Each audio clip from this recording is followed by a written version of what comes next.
What is up, you guys? Welcome back to another video, and I hope everyone's having an awesome day. If you're new, welcome to my channel. My name is Jai. Be sure to like, comment, and subscribe to the channel. We are back with Llama Arts, and this is the Playhouse. Sit back, relax, let's watch.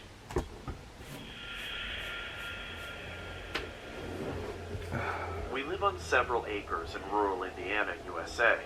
Our neighbors aren't too far apart, but we all live on a lot of property. On our properties, we have a lot of trees, and our neighbor doesn't maintain their property well, so a lot of it's overgrown. You know, a couple of fallen trees and a lot of downed branches. We knew the state of their property was probably because it was an older couple that owned the house and the property was vast.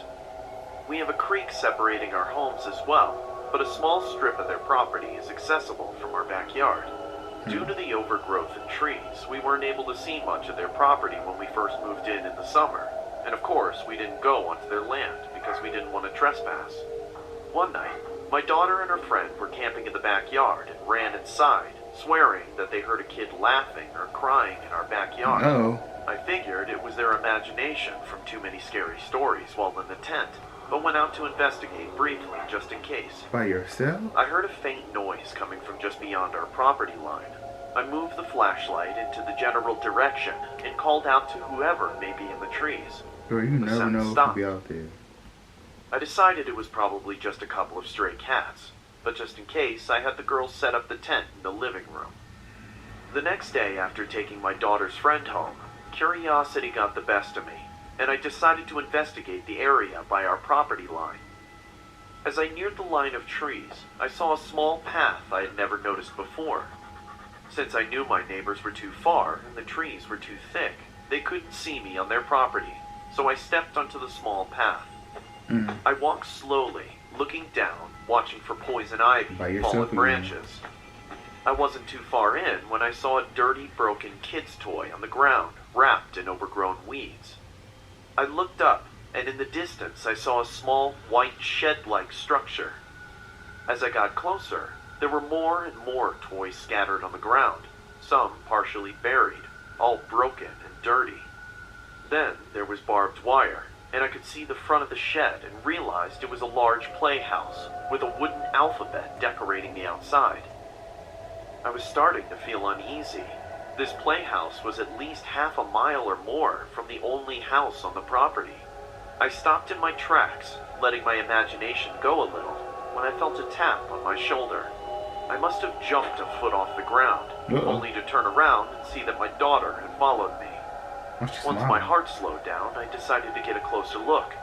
There was more broken barbed wire fencing on the ground the closer we got. The window on the side was broken, and there was a hole in the roof. There was a broken train set, one the kid would be able to ride on. Are y'all sure you want to go in here? The front door had a white piece of wood set to lock someone in, not keep people out. At this point, my daughter was in full panic mode and begging for us to walk back to our house. But I had to at least look through the window, or my mind would wander with all the possibilities of what could be in there. As I was stepping to the side of the shed, my daughter was following close behind. In her fear, she was paying more attention to me than where she was stepping. Oh, shit. She cut her leg pretty deep on some barbed wire that was hidden in overgrowth. I quickly glanced inside the window, only to see a partially dirt floor and broken wood, and a large wooden bench with a dark stain on top.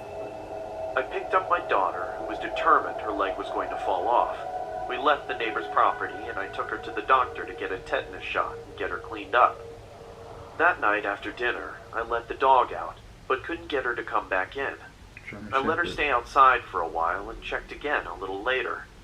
Our dog still wouldn't come in, and I noticed she was standing by the path we took earlier. I grabbed a flashlight and her leash and headed out to her. She was pacing, whining, and sniffing around everywhere.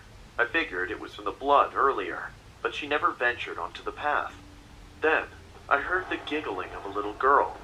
I called out to the child, but there was no answer in return, just some rustling in the leaves. I ran inside with the dog to check on my daughter to make sure that she was still in the house. She was laying in bed, fast asleep. The next morning, I went straight to the playhouse, but as I was approaching, something was wrong. The broken You went toys seemed to again? be in different places, and when I got to the playhouse, my heart felt like it was a ton of bricks. All over the side of the playhouse were children's drawings, in my daughter's blood. But how?